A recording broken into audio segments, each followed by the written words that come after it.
Okay, so first of all, well, good evening, even if we saw each other during this VR day. So thank you very much to you all for being here. We really hope that the event was to your liking. We hope that you really liked it, and maybe I have a question. What was your favorite games? Maybe not all at the same time, but like there were a lot of different ideas. People like Spider-Man, people like driving, people like dancing with the robots.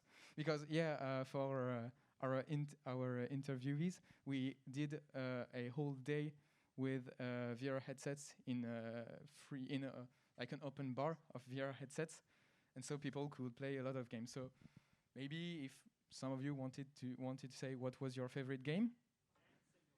Yeah, dancing with the robot was really cool. Yeah, some of you really danced very well. Okay, great. So, I actually was very happy to win over Bastian when it comes to shooting robots. Yeah. Okay, great. So once again, thank you for thanks for everybody. Thanks to everybody for being here. So I am Tancred Perron, Vice President at SkyteK, the student club that organized this event with VR at SKEMA. Both represented by Valério Incerti and Albert Jolling, professors here at SKEMA, and with TKorp, who gave us some headsets to play with. So I'd like really to thank you, thanks the three of you, because without you, this day would never happen. And we at SkyteK, we were really glad to offer this experience to the Parisian campus here at SKEMA for our first big event. So you guys played all day because, as we know, virtual reality is about gaming, but that's not all. Good morning, good afternoon.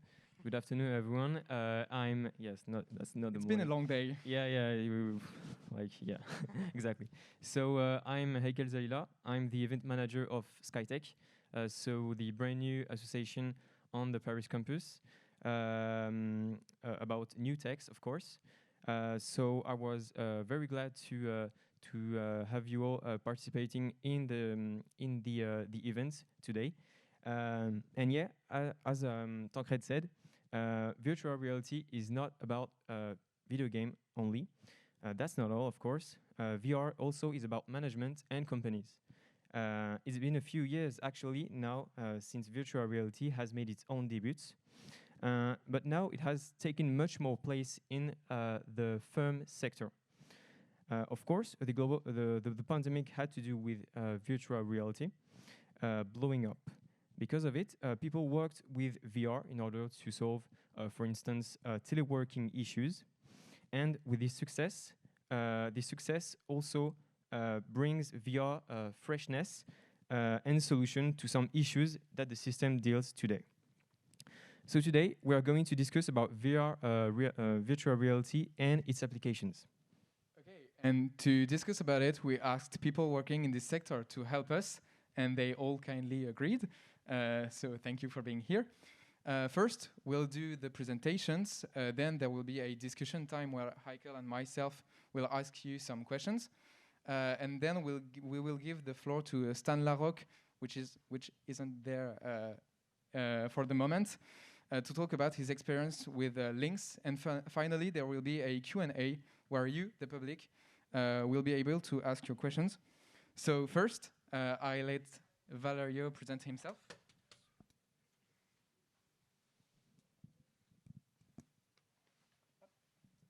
I have it. Oh, okay. Sorry. Thank you. So, does it work? Yes. So please forgive me. I want to stand because it's, when I present, I prefer this way. I think it's more interactive and it creates a better connection. So I'm very happy to be here and to speak and to open this conversation from this stage.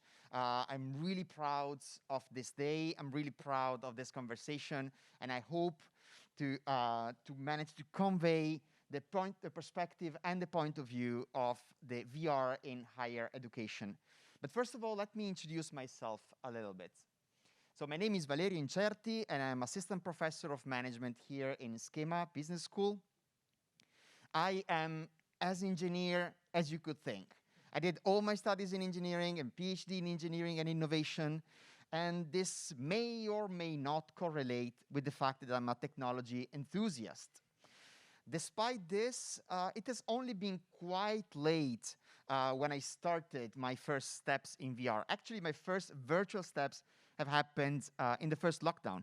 So we're talking about April 2020, so quite recently. But it was only about 6 months ago when things have radically changed. And specifically, it was at a dinner. I was at a working dinner, and I was sitting in front of a colleague of mine that at that point I didn't really know, Albert Joling, that is actually sitting here. And when you put together an enthusiast with an enthusiast, what you end up having is, well, a project. And here we are with VR at SKEMA.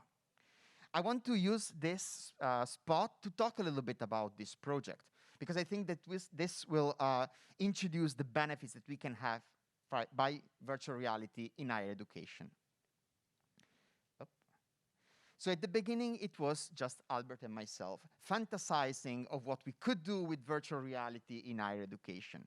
And then we started saying, okay, if we want to make this a reality, we need to start talking with people around us. If there's anything else going on, anybody else that already started thinking about this, well, and actually it turned out there was something already going on. And Kirsty Paoli was working with Irina in the creation of a module that was based on virtual reality. So we started obviously talking together, and actually Kirsty is championing the first module in VR in SKEMA this March. This is going to be based on Verbella, which is an application that is called low immersion because it's based on virtual reality that is accessed without an headset, that is through a laptop. So we started thinking, okay, this is a nice starting point, but we want to take the game to another level. We want to bring full immersion, high immersion to the table. And so we started talking, and we found out that Karima was an amazing window for us into the external world. And she helped us find companies that were on our same wavelengths.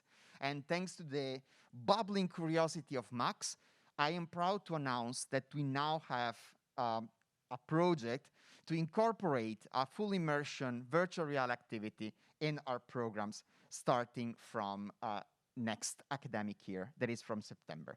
Few details still needs to be sorted out, but that is going to happen. And in September, SKEMA will have a full immersion activity in their curriculum. Okay, we started talking about this, but the project is not just this. The project is open. And if anybody has ideas in terms of how to incorporate virtual reality in all the activities at SKEMA, we are extremely happy to have this conversation. And why not? Maybe transform your vision into reality, into something that will be part of collaborations and teaching within SKEMA Business School. In general, VR at SKEMA has 3 main pillars. The first one is research. We all are researchers. For us, research is at the core of our identity. We want to make great research. But how to do great research using VR? Well, we believe that VR is an amazing platform and technology to run experiments. Through VR and high immersion, we can increase the suspension of disbelief of participants, therefore making the experience that they live in virtual reality more salient. By engaging in experiential learning and taking a metacognitive approach, we can improve the way in which we do research within SKEMA and create great knowledge that then we can, then bring to the external world, publishing papers. So experimental design is indeed the way in which we want to go in terms of incorporating virtual reality into research. Now, I made a little bit of confusion, and I wanted to talk of experiential learning and metacognitive approach when it comes to teaching. So indeed, we have this experience that is going to be present in SKEMA curriculum starting from September. But indeed, we have much more going on. There are many other activities that we are indeed thinking of developing. And indeed, all your support will be much appreciated to develop and devise new activities for the future. The third pillar that we have is collaborations. This is transversal to the first two. You know, normally research happens working in a team. Now, how can we use VR to make sure that these collaborations are done at their best? Well, VR can allow us to break the barrier of space. We can bridge people. With their virtual body, we can have people sitting in the same room, even though they are far away from one another. Through VR, we believe that we can bridge different groups in different countries to create one unified, unibocus group. In other words, we can create a global, more unified society. Also, through the use of virtual technology, we can reach youth in the different corners of the world, putting ourselves closer to them, being better able to listen to them. And therefore, we can create a better connection to them. And in the end, we can help through our teaching, through our research, into helping emerge the society of tomorrow. Now, I want to mirror what the guys did before me, and I also want to close my intervention with a huge thank you. First of all, I want to thank SkyteK. You know, this event is in collaboration between VR at SKEMA and SkyteK. Now, they are amazing.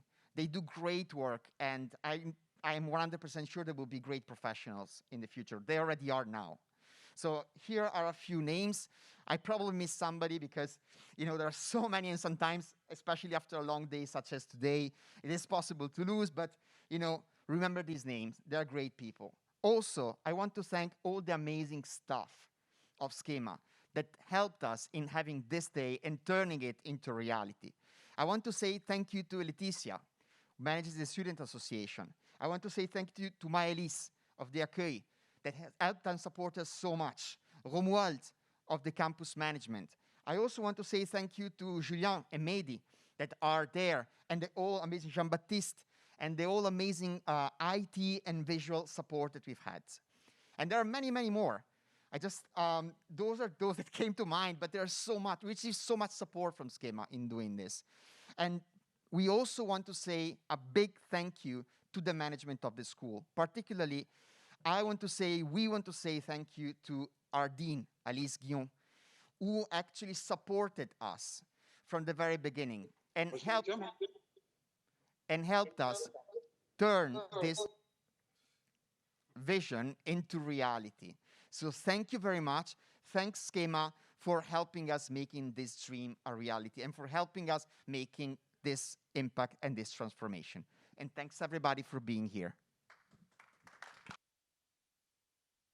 Thank you, Valerio. So now, Adrien, so you work at RetailVR. We will let you do your presentation.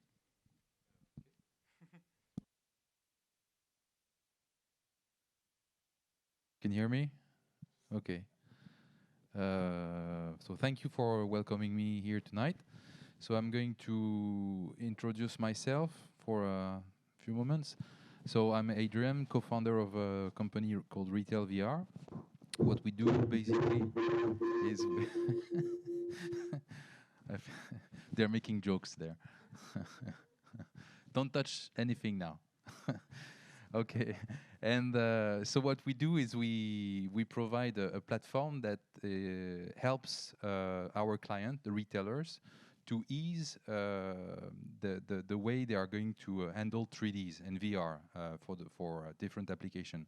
So we have one block of application that is related to the marketing and merchandising, where we actually help our clients to simulate customer journeys or to do shopper research, shopper studies with panels that are run on the internet, where you can actually play with the objects and analyze. And then we work with shopper institutes that are going to analyze the shopping behavior of consumers.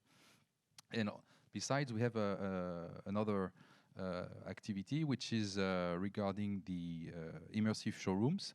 So there we have two types of technology. We use the VR, of course, and we also use digital twins. And we are partnering with a company called Matterport, which is the world leader for digital twins. And thanks to this, we recreate immersive shopping experiences. So I guess there will be a video. Je crois qu'en régie, on a une vidéo à faire passer. Ouais. talk about this Nespresso experience later. So for the questions, maybe you want to say something more? Okay, thank you very much, Adrien, for this presentation. And now we have Thibault from TKorp, who helped us with the VR headsets today. Maybe you want to do a presentation too, so go on. Oui. Moi, je vais vous faire la présentation en français. Je suis désolé, je ne suis pas aussi à l'aise que vous en anglais, mais bon, de toute façon, je pense que la plupart d'entre vous allez comprendre. Alors nous, en fait, on est une entreprise qui existe depuis 2016.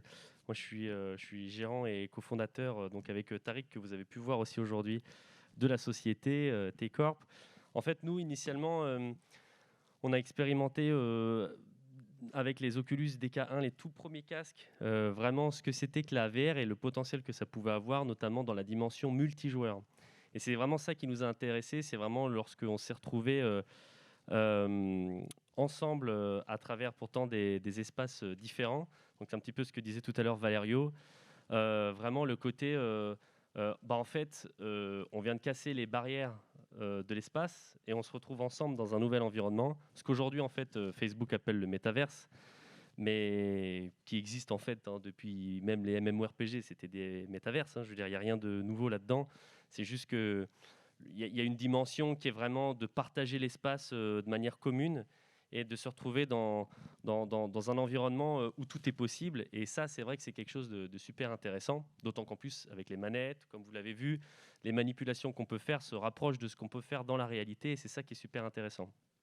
Donc du coup, nous, on a vraiment voulu exploiter ce phénomène qu'on trouvait exceptionnel en créant une entreprise, mais sans forcément avoir de but initial.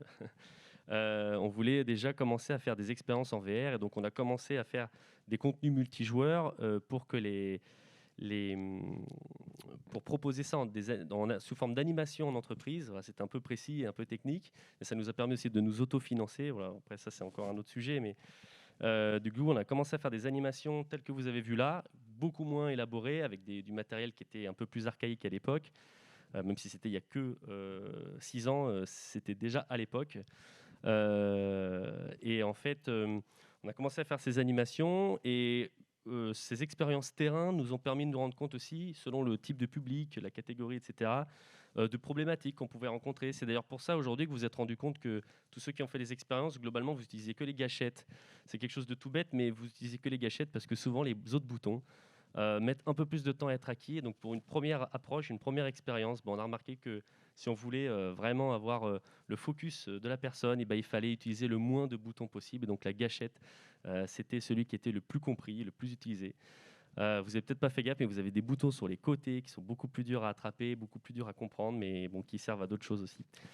Et donc à la suite de ça, nous, à force de rencontrer des personnes, on s'est fait connaître pour du coup faire du développement de ce qu'on faisait finalement pour nous, pour des animations, de faire du développement pour des entreprises, donc pour des formations, à la fois avec Pôle emploi pour apprendre un métier et se laisser découvrir des possibilités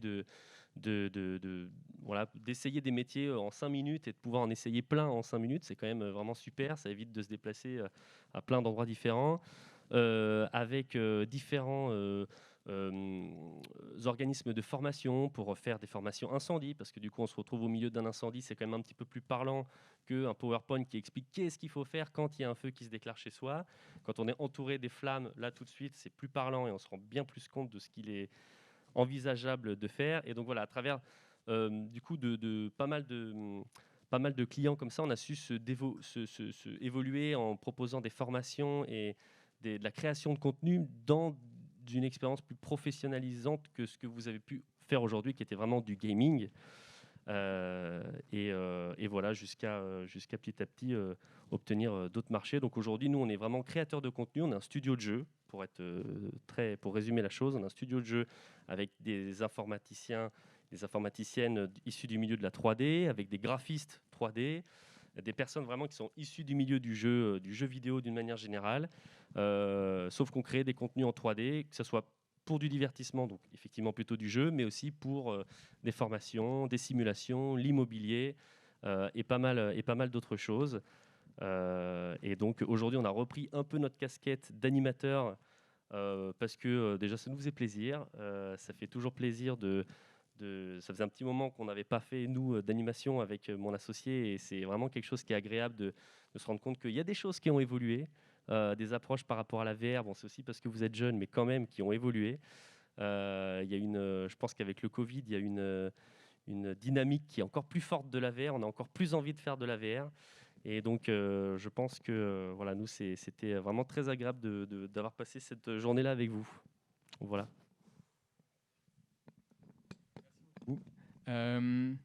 Wait, yeah, let's applause.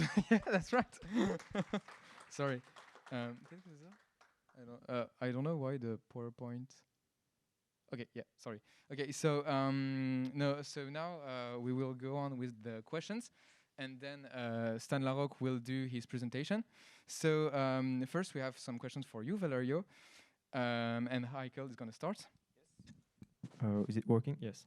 Yes, so Valério, I have, and we have with Tancred, a personal question.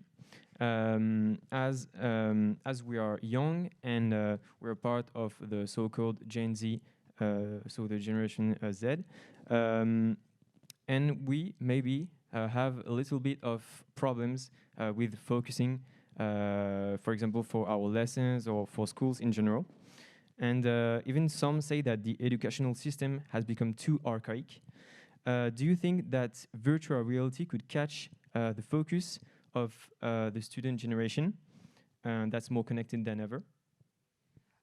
Thank you for this very interesting question. I personally believe that virtual reality can indeed make an impact in this, but not everything is best taught with virtual reality. I believe that there's a fit between the specific content and the way in which it is taught, you know, the pedagogical approach that is taken in teaching it. I believe that the power of virtual reality, as I said, lies in the experiential side of it. You can experience it. We saw it with many disciplines. For example, outside of higher education, we have training in virtual reality happening. Now, we are making a bet, and we bet that we can also transmit knowledge, in general knowledge, through it. But at the same time, we have to be aware that not everything is best taught in VR. And still, there is the hard side of staying on the books for certain elements. Now, I definitely believe that everything that is experiential, everything that is done by trying and doing can be better taught with virtual reality. There are ways and different types of virtual reality as well. And that is indeed one direction that we are taking with VR at SKEMA. And we are going to also start studying it and doing research on that. So hopefully in a few years, I will have a few published papers with Albert that I will be able to share with you on this subject. I mean, that will be great. So I have two more questions. So first, do you think that in the higher educational field, and we will take SKEMA as an example, of course, we stay corporate, which is, so SKEMA is subdivided in several campuses around the world. Do you think that virtual classes have an insane amount of potentials when it comes to linking campuses? I don't know if I would use the term insane. I definitely believe that virtual reality can help us bring down the barrier of space. It cannot bring down the barrier of time. So we would need to frame and think of ways in which we can bridge together virtual reality with asynchronous experiences to bring down this second barrier.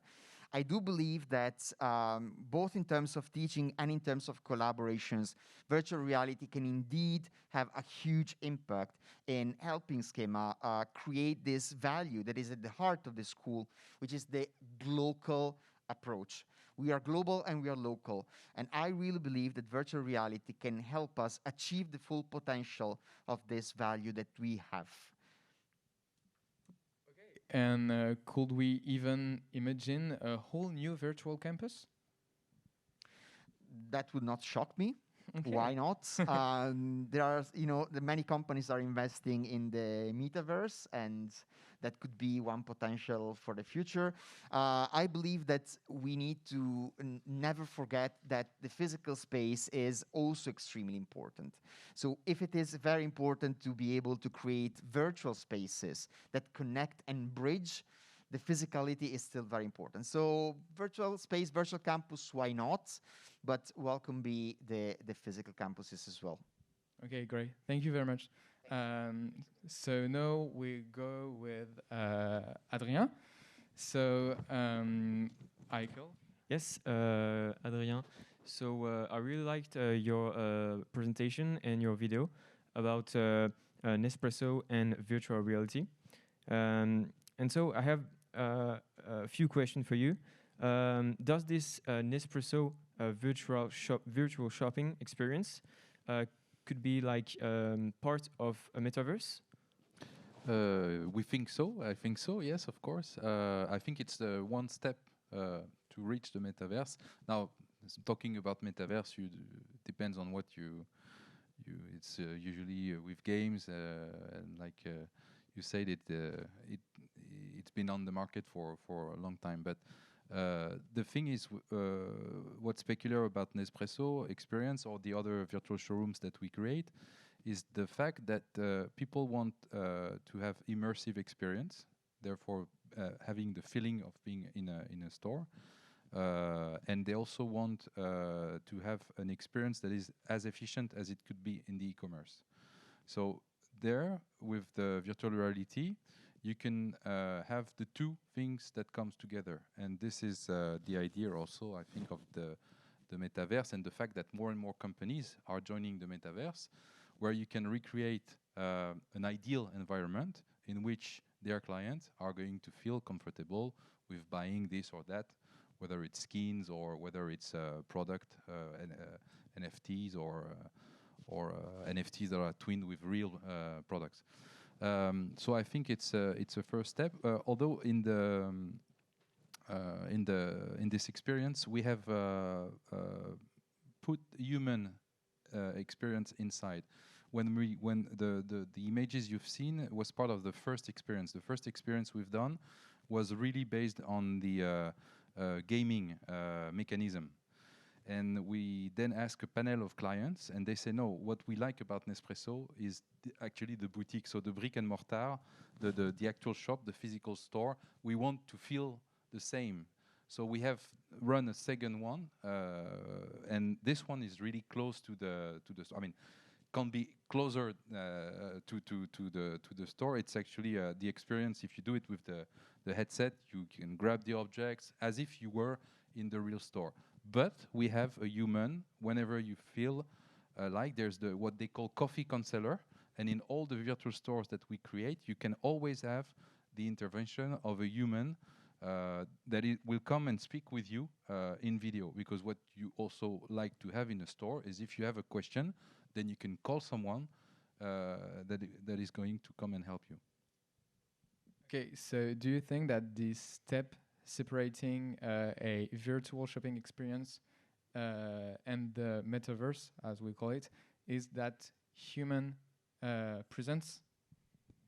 I think it's important. I mean, the digital is really good, but what's important with the metaverse or those VR experience is what you've described before, is the fact that you want to also meet other people. I mean, it's nice to be on your own, to play on your own, but it's even better if you can interact. So whether it's with an avatar, whether it's with I don't like so much the bots, but it does the job for sometimes.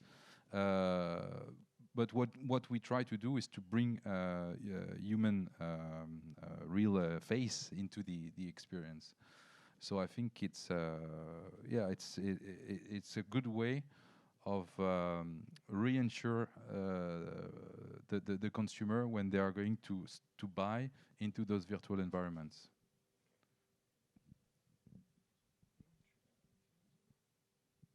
And so how do you plan on guiding your customers through this transition to what some people consider a new El Dorado? Yeah.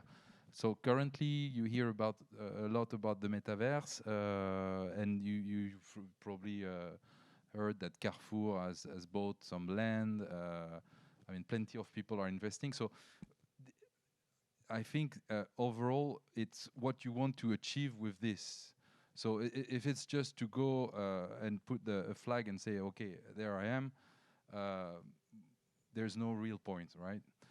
So it's really what you want to create. So we have developed a methodology where basically we are going to sit with our clients, and the idea is first to make sure who is the target, what are the technical constraints that these clients have, because if they want to sell something through the metaverse or through a virtual store, you need to consider that you have CMS, so you need to be connected to Shopify, Magento, whatever, and this is important. So and then you want to run a proof of concept, and from there make sure that you have the results of your proof of concept that are going to please your consumer, so that at the end of the day, this experience really brings value for our client.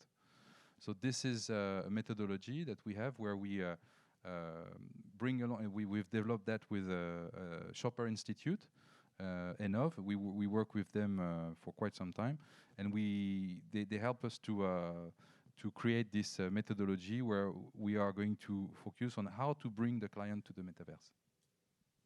Thank you very much. Thank you, Adrien. So we have a few questions for you, Thibault. So Thibault is, as we said it, part of the CEO of TKorp, and he really helped us for this day, for this VR day, for the organization and also for the activities. And I think that there were the most appreciated activities of the whole day. Yeah, people really liked it. Yes, they were really glad to experience those games, those team activities with you and Tariq. And so I spoke with Tariq this afternoon, and so I wanted you to talk about maybe what do you do exactly in your events that you're organizing. So Tariq said that you were having huge events, team buildings with companies, and that you were having more than 500 people. So that's a lot. And how do you manage that much people for an event? And why do you think that team building in VR is important? Ok, moi, je vais répondre aussi en français du coup. Alors en fait oui, quand on a vraiment commencé, on faisait surtout des gros événements comme ça.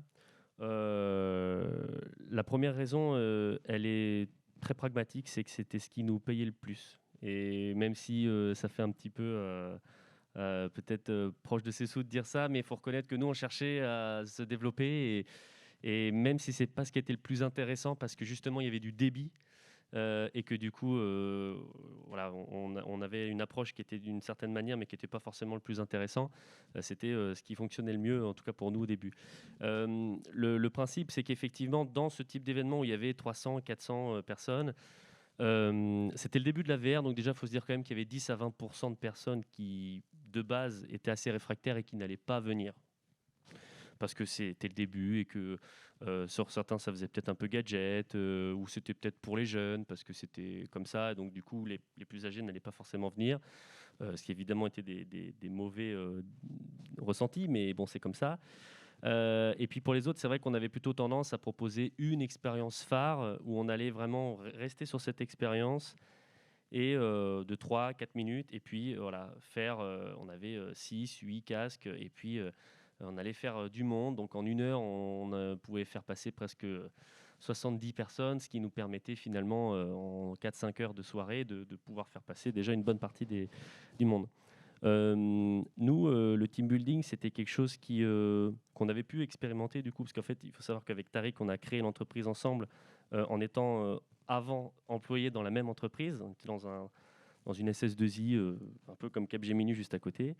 Et on avait eu l'occasion de voir ce que c'était que la cohésion d'équipe, de savoir que c'était important dans une entreprise de se retrouver fédéré par un événement qui allait nous amener de la cohésion d'équipe et qui allait nous faire nous rapprocher des collègues et donc peut-être avoir une meilleure entente et donc finalement que c'était un cercle vertueux pour l'ensemble de l'entreprise et du projet et de l'équipe.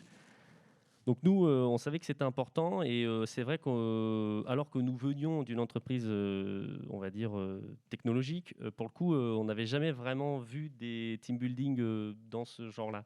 Donc nous, on a vraiment voulu inventer un nouveau genre où finalement on se déplace en entreprise et on propose aux participants de se retrouver dans cette expérience. On peut leur amener tout type d'expérience, des escape games, du shoot game, des expériences plus d'horreur, d'autres où il va falloir, ça va être du sensoriel, du sensationnel. Donc on voulait vraiment pouvoir amener tout ça dans un carré de 5 par 5, de 4 par 4, dans lequel voilà, ils allaient se retrouver ensemble et s'amuser et s'échapper et aussi briser les barrières hiérarchiques qu'il pouvait y avoir. Et ça, c'était vraiment pour nous, je crois, un certain pied. Parfois, de voir que on oublie qu'on est en train de jouer avec le boss, avec le patron, et que vraiment ils s'insultaient, mais sans vraiment se rendre compte qu'ils étaient vraiment en train d'insulter son boss, que jamais il insulterait en vrai de base. Mais comme il n'avait pas conscience, il s'en rendait pas compte. Ils s'en rendent pas compte parce que ça met tout le monde à égalité humaine, on va dire. Et ça, c'était aussi vraiment super intéressant pour nous. Donc voilà. Et puis après, c'est vrai qu'on a davantage fait des événements un peu plus petits, mais qui nous ont permis aussi un peu de tester des expériences, d'avoir des retours utilisateurs sur comment améliorer cet aspect-là, comment améliorer ce rendu-là. Qui nous a permis de rencontrer aussi des directeurs de projets qui voulaient ensuite faire des projets, etc. Enfin voilà. Mais c'est vrai que ces événements-là avaient aussi leur importance et puis voilà, il y avait souvent aussi des petits cocktails et tout, donc c'était agréable, quoi, on va pas se mentir. Ok, super. Et pour finir, du coup, toute cette introduction avec vous trois, moi j'avais une dernière question pour vous, Thibault. C'est que vous avez parlé du fait que 6 ans en arrière, même si c'est très très récent sur l'échelle vraiment de l'humanité, c'est vraiment une autre époque pour la technologie et la réalité virtuelle. Et moi, la question que je voulais vous poser, c'est vous, comment vous concevez l'avenir de la réalité virtuelle? On n'a pas un don de préscience, mais j'imagine que vous avez quand même peut-être un avis là-dessus. Oui, faut reconnaître que ceux qui construisent l'avenir de la VR sont les grands acteurs du moment. Et je pense qu'il ne vous a pas échappé effectivement que Facebook, Microsoft ils ont bien compris le marché qu'il y avait. Faut reconnaître qu'il y a eu plusieurs étapes, je trouve, dans la VR depuis, on va dire, en vrai, ça existe depuis 30 ans la VR, mais c'est juste qu'avant, il y avait 5 frames par seconde, donc c'était un petit peu pénible. La VR avec 30, 40 frames par seconde qui ne donne pas voilà, la nausée systématique, ça, c'est depuis vraiment le Oculus DK1, donc 2013, 2014, et puis ensuite la démocratisation avec l'HTC Vive en 2016, qui a vraiment amené une nouvelle dimension. Même pour nous par exemple, puisqu'on a pu faire qu'avec une seule zone de jeu, on pouvait mettre des personnes dans la même zone, et ça pour plein de choses. Donc il y a eu plusieurs phases où à ce moment-là, les gens voyaient plus le côté gaming.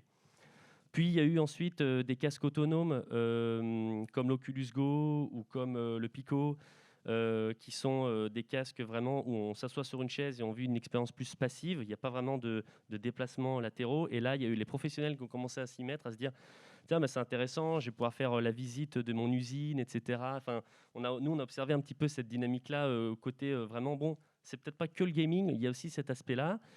Et puis, il y a eu l'arrivée des casques, donc 6DoF, c'est-à-dire on peut à la fois faire des rotations de la tête, mais aussi se déplacer, comme vous avez eu aujourd'hui, les casques Oculus Quest, autonomes, qui permettaient d'avoir des expériences complètement inédites dessus, faciles à transporter, comme un smartphone en fait, qu'on peut mettre dans un sac, et puis surtout avec une création de zone de jeu très simple aussi, pas besoin de mettre des capteurs à droite à gauche, et qui a commencé aussi à faire que tout le monde s'y intéressait. Puis le coronavirus, avec un petit moment d'arrêt quand même, on peut le dire, mondial. Enfin, il y avait toujours évidemment le côté gaming, mais c'est vrai que ça a pas mal calmé les choses. Et puis d'un coup, là, une ouverture générale d'esprit. En tout cas, nous, ce qu'on a constaté, que là, ça y est, les gens se disent, en fait, ça plaît beaucoup quand même, le côté univers virtuel, on va se réunir, etc. Donc Facebook en plus qui fait effectivement tout un foin de ce métaverse, etc. Et les gens s'ambiancent vraiment là-dessus. Et donc je pense que l'avenir, évidemment, ça va être des casques plus petits, plus simples, encore plus simples à paramétrer, qui vont être directement reliés sur Internet, etc. Je pense qu'il ne faut pas sous-estimer aussi la réalité augmentée, qui va énormément plus percer. Là, ça a du mal à percer parce que technologiquement, c'est encore compliqué. C'est des gros casques qui consomment beaucoup, donc il faut un ordinateur.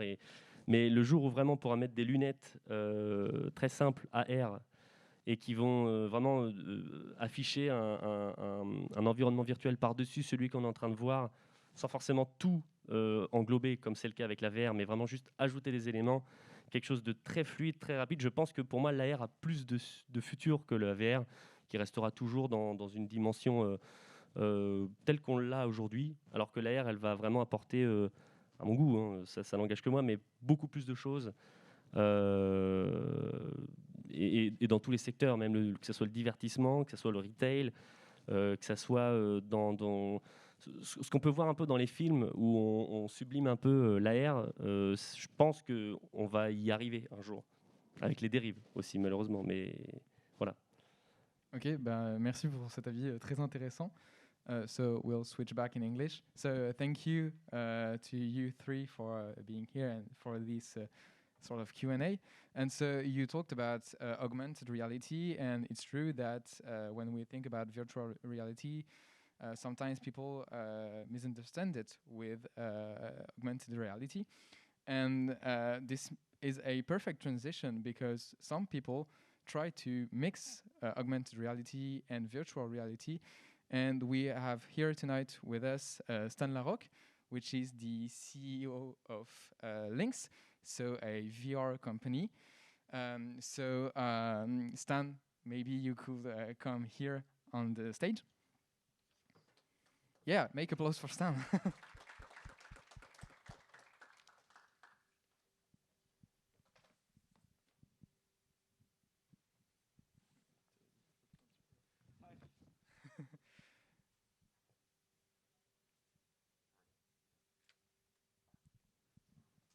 Hi. Okay, perfect. So thank you for being here, Stan, for our first debate here at SkyteK. So you are the CEO of LYNX, as we said, a company you founded 2 years ago. What's really fantastic about this company, and you're showing here right to us, is that you conceived your own VR headset. And you propose a whole new user experience, and the LYNX RERUN matches VR and AR. So could you talk more about it, please? Yeah. So I created the company 3 years ago, and now we have a product that we're putting on the market in the coming months. The first units are coming in April, actually, and so this is the first standalone European mixed reality headset, which is going to compete with straight with Facebook and some other players. And we are lucky to work with amazing partners, like Qualcomm and like all the big companies. We're the smallest company in the VR world that works with the largest companies. And the goal was to create a European alternative with also technical differentiation, like the fact that we are also doing augmented reality and virtual reality at the same time. It's maybe hard to picture that. So I think the best is to make a demo of that. So I'm going to try to plug the headset to your video system. Okay. And maybe I can answer the question at the same time. Yeah, that would be great. But if someone can from back there can help me to plug the computer, I think we can show you in real time what it looks like, and I think Thibault will be very pleased with the results. Yes.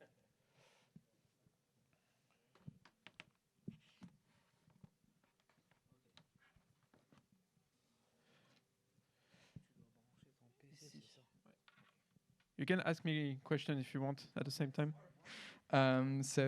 Maybe in the meantime, you could explain to us the difference between virtual and augmented reality, and maybe give us examples of different usages.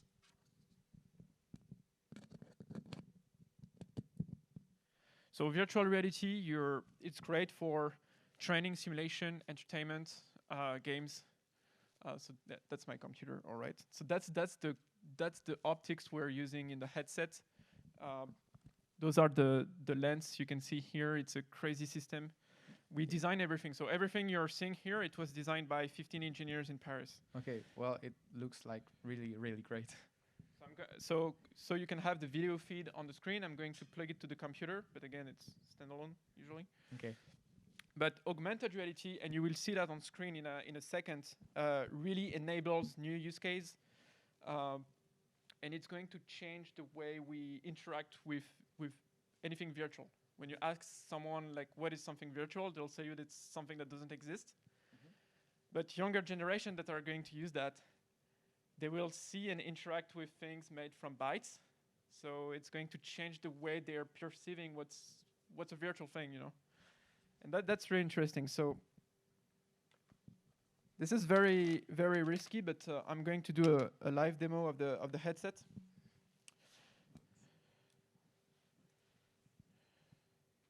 Yeah, I mean, we are really lucky to assist to this.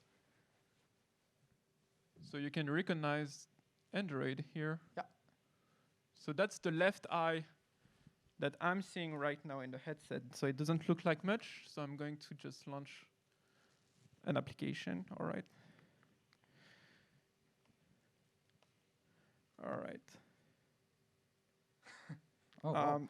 So right now I'm in VR. Okay. I'm in virtual reality. I'm in the solar system, right? So that you can do that with any other headset. But we are also added some sensors and AI to know how to interact in 3D.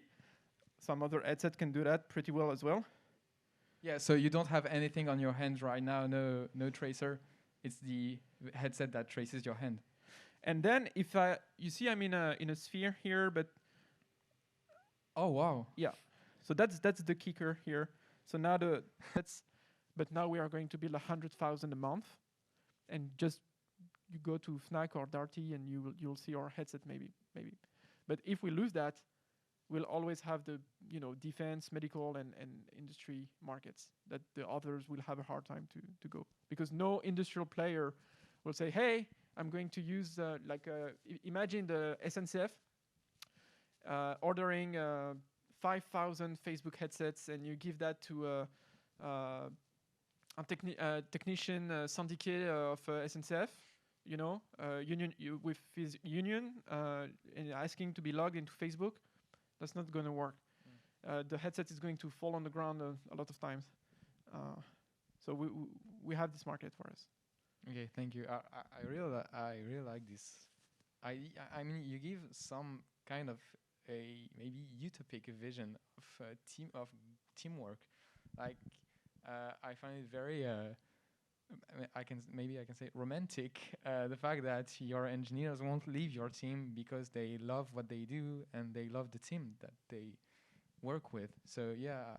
And we pay people very correctly. We pay very well. That's beautiful. I mean, we pay way above the market. If for only the every talents company we could have. be like that. And okay. And I had a question.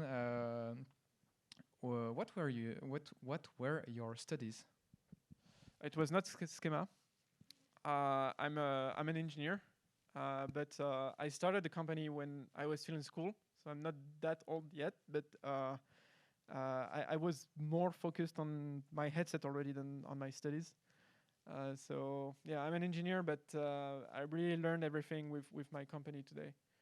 And every in our company, if you come visit, and you're welcome to visit LYNX offices every day. We have everyday people coming to try the headset and see what we're working on. You'll see that we are all in the same room, because it's, the scenography of how you're working with people is very important, and it's important that in the same room you have the optical engineer and software engineer and the ergonomics guy all talking the same language to build such a complicated product. And it's really important to drive the team like that. And I think you're right. It's maybe a bit romantic, but really no one is moving. And trust me, we had offers, and I think 12 offers already. Wow. From you list the biggest companies, they came in our office. Really.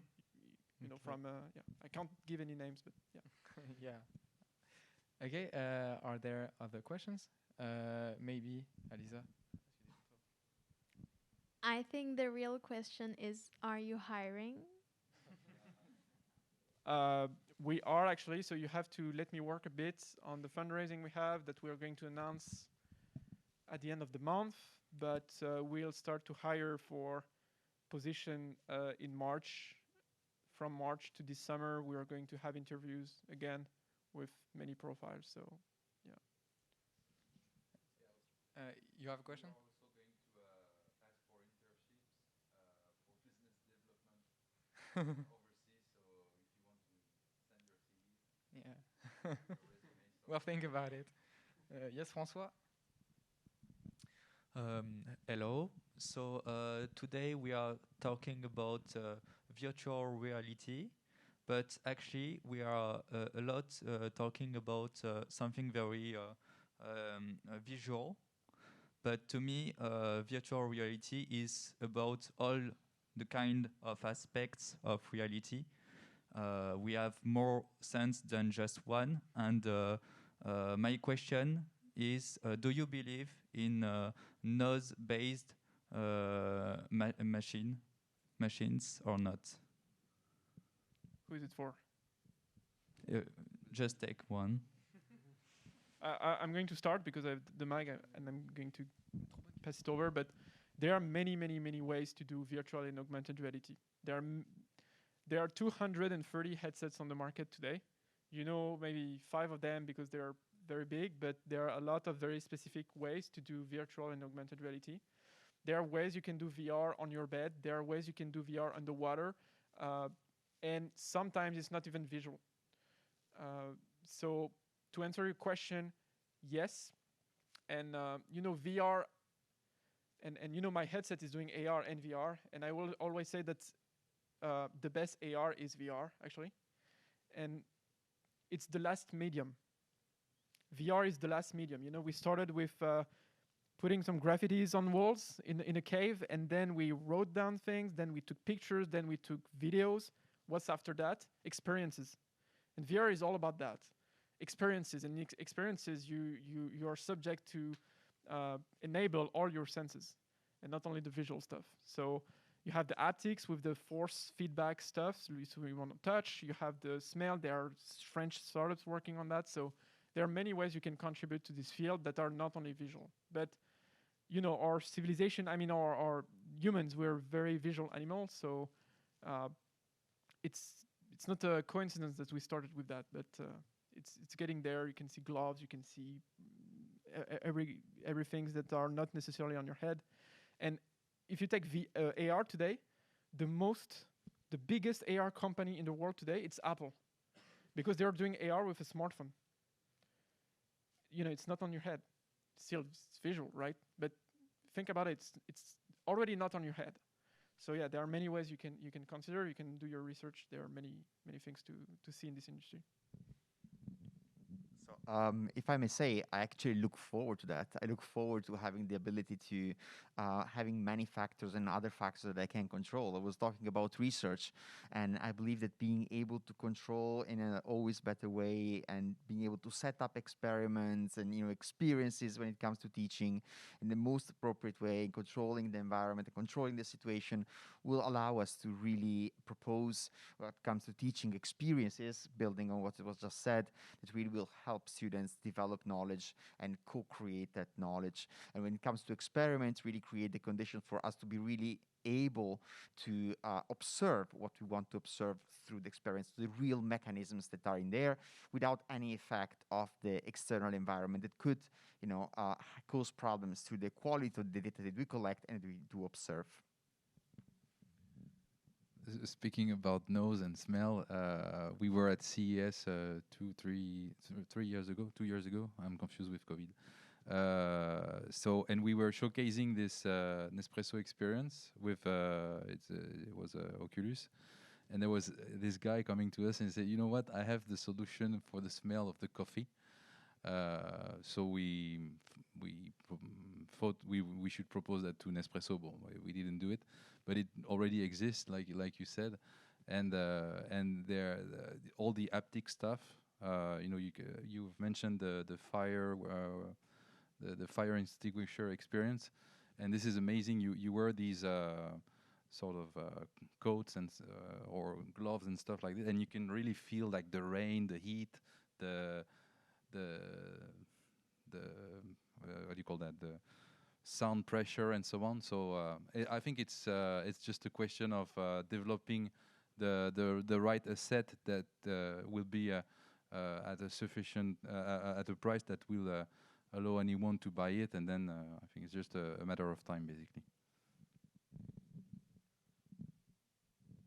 Je vous avoue, j'ai pas grand-chose d'autre à ajouter en étant dernier. Après, je pense que c'est moi ce type de nouvelles expériences. De toute façon, ça tend à se démocratiser. On voit même Jean-Luc Mélenchon récemment qui a fait un meeting en fait où il y avait cette notion d'odeur.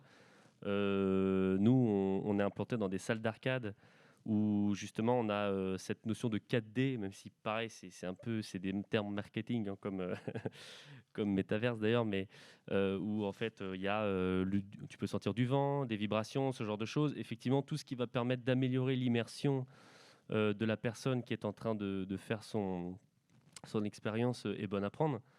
À voir si on cumule le tout, est-ce que l'expérience va être encore meilleure? Je ne sais pas. Ce qui est sûr, c'est que plus l'immersion est bonne en général, plus l'expérience va l'être aussi, puisque du coup, on va éviter certains désagréments où on va avoir ce décalage entre la réalité et le virtuel qui peut parfois poser des problèmes, par exemple de motion sickness ou autre, de nausée, cybermalaise en français. Je crois que ça se dit. Donc voilà, moi je pense que ce type d'arrivage, en tout cas, de nouveaux matériels qu'on peut voir parfois au CES ou tout ça, où il y a vraiment des nouveaux moyens et des nouvelles mécaniques pour faire tout ça, c'est franchement bon à prendre. Donc après, allons-y, quoi. Is there another question? Because I'd like to let people talk who didn't talk. We'll just take your 2 questions and then we'll end the session. Thank you. I have a question for all of you. I feel like the way we are talking about VR and AR, they're still notions and they're still a bit futuristic. How long do you think it will take until we are actually in this, implementing this? Did I make sense? It's not futuristic at all. I think the 3D as a whole, probably not VR, but I think everything that is here has been conceived with Katya that is standing next door, or probably not, but with. So I think it's very common now. Now what takes time to penetrate the market is the headset and the fact that you have this, which is the optimum way of being immersed. And this is great that you are developing a French asset for that. But it takes time. But otherwise, I think VR is around you on daily basis. Huh?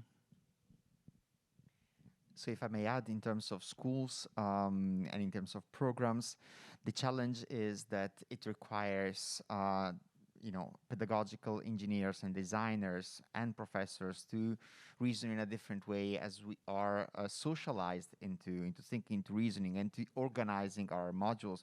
We come from a kind of a background in which we are taught for the frontal lesson. We need to reframe our ways of thinking in terms of experiences, in terms of it's really different. That is, I think, what has so far kept VR from becoming part of the different programs. And we have evidence of a few schools that are taking the key leader role in this transformation, and actually SKEMA is among this list. So hopefully, as I said, from September, we're going to start having it. And with time, very quickly, we're going to have more and more activities built into your programs. And therefore, maybe you will not feel it as futuristic anymore, but it's part of your almost daily activities. So I agree with you. So that's my opinion, but we're very, very far from it. To give you a perspective, there are 20 million headsets in the wild today, and there are more than 7 billion people on the planet. So this is like internet in 1988, basically on the adoption rate. But I think it changed. So before 2-3 years ago, it was still seen by the financial market, which is really the people that are going to enable that, along with the big tech companies. It was seen as a niche, like something that was slow to adoption. You know, a lot of people lost a lot of money on the first wave of VR in 2016. Even in the 90s, people lost a lot of money. But since Facebook put on the Quest 1 and then the Quest 2, which was a real success, not in revenues, but in units sold. They sold 10 million units. So they already own 50% of all the headsets in the wild. And when you compare that to the smartphone world, when you're not Apple and you sell a smartphone like you're Xiaomi or Oppo or whatever, a commercial success is above 5 million units. So we can say that there is one headset that made like a smartphone success, you know, on a financial standpoint. So, and the Quest 2, like Facebook offering, was really pivotal to this market. So we're very far from it, but the adoption rate is crazy. Like I think the Quest 1 was like 2-3 million units. There are 10 million. There are other headsets coming on the market. Apple is coming next year. There is a lot of things that are changing. It's so fast. It's really interesting to work in this market because of that. It's like the smartphone right before like the iPhone. You know, like it's still like a big family and everyone knows each other. And something is going to happen and it's going to blow everyone away. Maybe it's LYNX, maybe it's someone else. I don't know. We'll see. But all the smart people I know are working in this field. They're not working in blockchain. They're not working in any of that. All the other buzzwords. I'm very biased, but trust me, there is a lot of money and a lot of smart people. And if solving VR adoption was a matter of smart people and money, it would already be there because there were billions of money already invested with companies like Magic Leap, HoloLens from Microsoft, or the Quest from Facebook. But you're right, it's not there yet. So it needs a few more years that we create more content, that there is more adoption, that there is more headset built and comfortable to use. But I would say it's going to happen faster than you can imagine.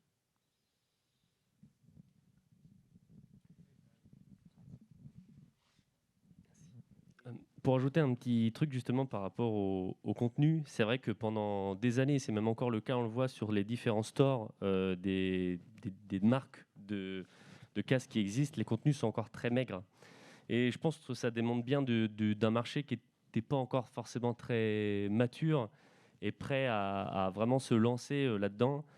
Ça a mis du temps à démarrer la VR, déjà parce que c'était quand même cher, il fallait un bon ordi pour le faire marcher, pour avoir un casque aussi au début, donc ça veut dire déjà un set déjà à 2000 € pour pouvoir avoir un casque, donc tout le monde ne peut pas se le permettre. Puis après, c'était des casques qui n'étaient pas forcément très intéressants parce qu'ils n'étaient pas très chers, mais on ne pouvait pas faire grand-chose avec. À part regarder des vidéos 360, c'était pas non plus l'idéal. Et effectivement, le Quest 1 et 2, et même d'une manière générale, les casques autonomes 6DOF offrent une dimension nouvelle qui change complètement la donne et qui rabat un peu les cartes sur ce potentiel marché qui est en devenir. Et je pense que effectivement, voilà, je suis tout à fait d'accord avec le fait que les contenus, les créateurs de contenu qui vont ajouter des nouvelles expériences qui ne vont pas être que de l'ordre du gaming et du divertissement pur, vont permettre encore plus de s'implanter dans l'ensemble du marché mondial, quoi. Merci Thibault. Donc je pense qu'on va conclure cette présentation. Switching back to English. So first of all, thank you to you all for coming to this debate. Even though it's linked to VR, virtual reality, it can be like a closed sector, a niche sector, as many would think. But the interviewees showed us that there are many possibilities with virtual reality and even with augmented reality. So yes, thank you all for coming. Different students from different programs. So it's really cool actually to have this diversity. Also, thank you to the professors for coming to our debate. and of course our interviewees, Stan, Valério, Adrien, and Thibault. Thank you all for your presentation, your really cool topics and answers. And yes, last thank is especially for Valério and Albert, who is right here. Thank you to you two for conceiving this project, the VR Day, so the open day during the morning and the afternoon, and also the debate. So Albert and Valério are from VR at SKEMA, so the team of professors working on virtual reality. And so they helped us, SkyteK, the newest session of New Text of SKEMA, to build this project from the roots. So thank you to you two, and also thank you to Thibault and his team for TKorp for this event and for bringing us the headset, the animators, and yes, the best activities of the day. So I just allow myself to add one more thank you to the IT of SKEMA, who helped us. I see Mehdi right here. Thank you very much. Who helped us throughout the whole day, and also who helps us for all our events with the materials. So yeah, thank you very much, and thank you for being so diversified. It was really great.